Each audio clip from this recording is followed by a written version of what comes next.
Good morning. It's October 5th, 2024. We're critiquing the news. The article on your screen is from the Cairns Post, and it's titled Influencers Croc Feed Act Blasted.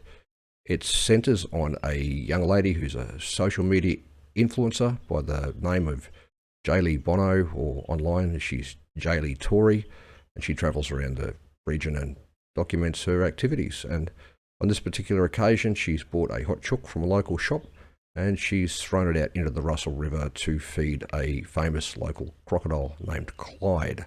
She copped quite a lot of flack on her social media account, deleted the video and issued an apology. However, she also looks set to cop a fine from the government.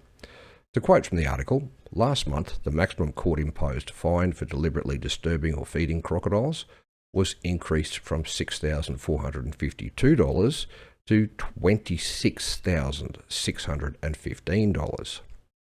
To quote Miss Bono, she says, "I also didn't realise that feeding crocodiles in Australia is illegal." Now, this encapsulates everything that's wrong with our stupidly excessive regulatory environment. No human being can have a complete knowledge of every law and regulation in even one jurisdiction, and that includes lawyers and parliamentarians native to that jurisdiction. The regulatory environment, then, is merely a field full of booby traps set to capture people and to strip them of obscene amounts of money. In that context, it looks suspiciously like the sort of shakedown a crime cartel such as the mafia might engage in. If educating the public was the objective, and not enriching a crime cartel at the expense of ordinary people, we wouldn't have fines at all. We'd have education courses as the corrective measure.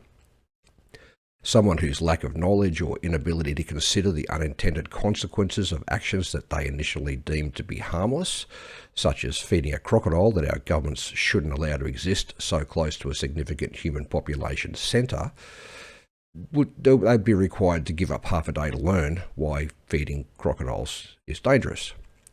Fines don't bother the rich because they have plenty of money, while a $26,615 fine would financially devastate the average Aussie. But everyone has the same number of hours in the day. Setting a course is a much fairer way to correct bad behaviour than a fine, but the government crime cartel crocodile won't implement that because it demands constant feeding.